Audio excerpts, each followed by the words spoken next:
Gaza में Israel की बमबारी से करीब 2500 लोग मारे जा चुके हैं। इनमें करीब 800 तो बच्चे हैं। अब सवाल है कि जब इस बमबारी को लेकर ईरान और इजरायल एक दूसरे के खिलाफ युद्ध के लिए तैयार हैं, तो अमेरिका की क्या भूमिका है? देखिए, अमेरिका भी अपना समुद्री बेड़ा लेकर भूमध्य सागर में पहुंच चुका है। तो व्लादिमीर पुतिन क्या कर रहे हैं, ये भी आपको बताएंगे। या फिर चीन ने कौन सा कदम उठाया है जो इजरायल को पीछे हटने पर मजबूर कर सकता है?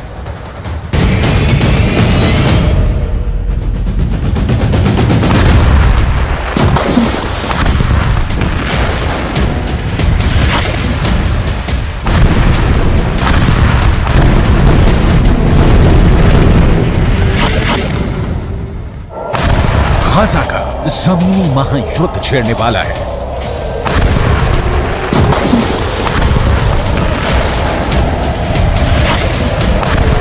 करीब 350 वर्ग किलोमीटर लंबी पट्टी अब खूनी पट्टी बनने वाली है।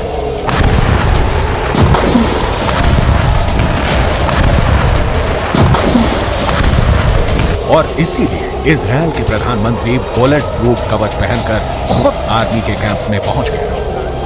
नेतन्याहू इजरायल के सैनिकों से मिले, कमांडर से मिले और उनसे कहा कि युद्ध की तैयारी पूरी कर लो, महासमर का वक्त आ गया है। अब अगले चरण में गाजा पट्टी के अंदर घुसकर हमास को चुन चुन कर मारने की बारी आ गई है।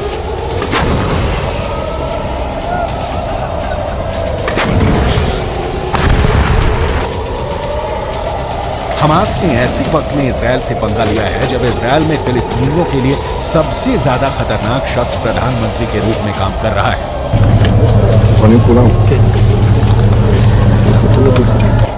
और यही इस वक्त नजर भी आ रहा है।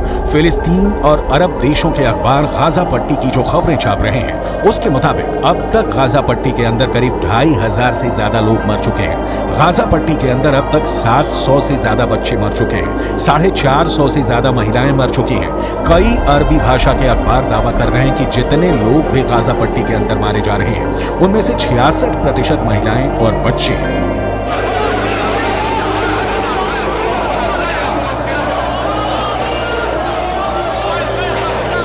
गाजा पट्टी के हालात इस वक्त ये हैं कि गाजा पट्टी के अंदर 35,000 फिलिस्तीनी सिर्फ एक अस्पताल अल शफा में शरण दिए हुए हैं और उन्हें उम्मीद है कि इजरायल यहां पर एयर बॉम्बिंग नहीं करेगा, क्योंकि ये एक अस्पताल है। लेकिन अगर यहां भी हमास ने अपना अड्डा बना लिया तो फिर क्या होगा, ये इजरायल ही तय करेगा।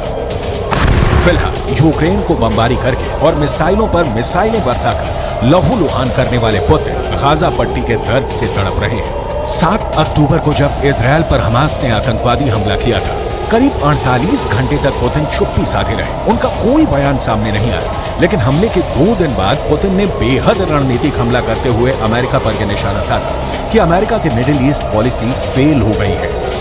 К сожалению, мы видим резкое обострение ситуации на Ближнем Востоке. Я думаю, что многие согласятся со мной в том, что это яркий пример провала на политике Соединенных Штатов на Ближнем Востоке, которые пытались монополизировать урегулирование, но, к сожалению, не были озабочены поиском компромиссов, приемлемых для обеих сторон, а наоборот, выдвигая свои собственные представления о том, как это должно быть сделано, оказывали давление на обе стороны, именно на обе, то на одну, то на другую. इजराइल और हमास के इस युद्ध में एक बड़ा सीक्रेट किरदार रूस का भी है।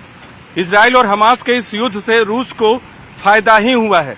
एक तरफ सऊदी अरब और इजराइल के बीच समझौता खटाई में पड़ गया है, तो दूसरी तरफ अरब के इस्लामिक देशों में अमेरिका के खिलाफ नफरत भड़क उठी है।